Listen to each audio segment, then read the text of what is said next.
you're wondering what I'm doing, I'm cutting out a box that will eventually look like this, which is the bottom of a project that will be appearing soon in an upcoming issue of Woodworker's Journal.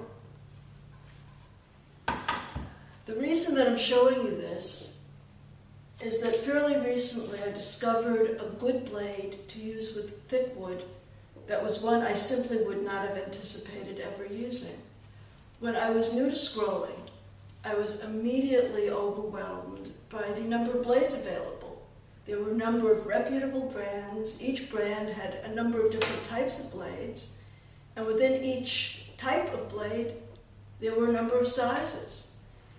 And I didn't know anyone who scrolled, and I didn't even know there were scroll saw forums where you could ask people questions. So I bought an assortment of various kinds of blades, made a chart, tried cutting different kinds of wood to see what worked for me.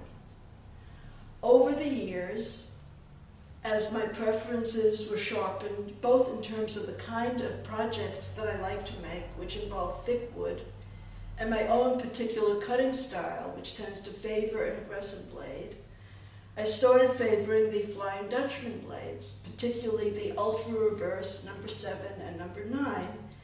And if you've done any of my projects, you find that those are usually the ones that I recommend.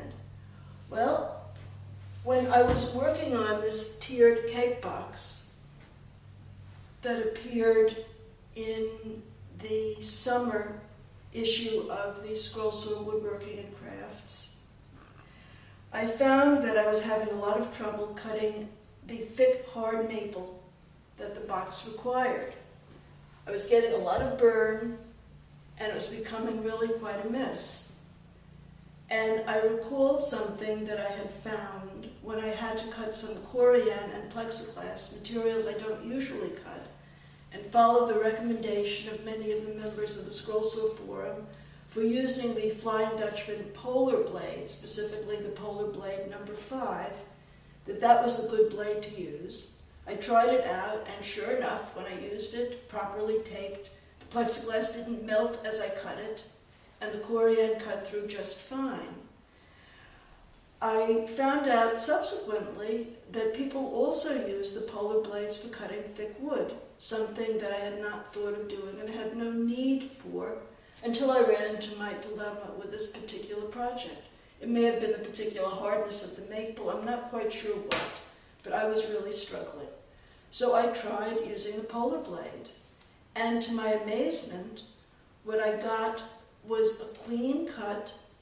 It may not have been quite as smooth as the Ultra Reverse, lots and lots of very fine sawdust, but no burn, without tape or anything. It was really quite amazing, quite impressive, and now has become my go-to blade when the Ultra Reverse simply doesn't hold up. It's also a very stable blade, so that if you're cutting something that needs straight sides, so that when you're finished cutting it will slide out in either direction, which is sort of the gold standard for a straight cut, the stability of this blade makes it also a very good choice.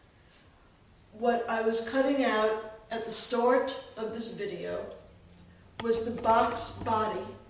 It was the inside cut out first, glued to the bottom, and then cut together. This box shows the next stage. This is the part I was working on, and then once that's done, the top is cut and added, and then they're sanded together till you get this nice, sleek look. But this was cut with a polar blade, probably a number 7 rather than a 5. The 5 gives a little smoother cut. The 7 is a little more aggressive. Both cut slowly, but both leave no burn. And this is an amazingly good, clean cut, very easy to sand. There's very little remedial work to do with it. And as I said earlier, a blade I never would have thought I was using for this purpose. So,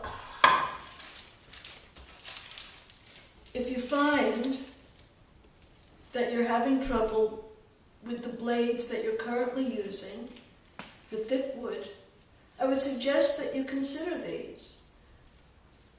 The term polar, it turns out, has nothing to do with the fact that they seem to be very cool cutting blades without burn, but I think of it that way. I think of them as the blades that I need to use when heat buildup, scorching, burning is an issue, and it just works better than anything else I've used to date.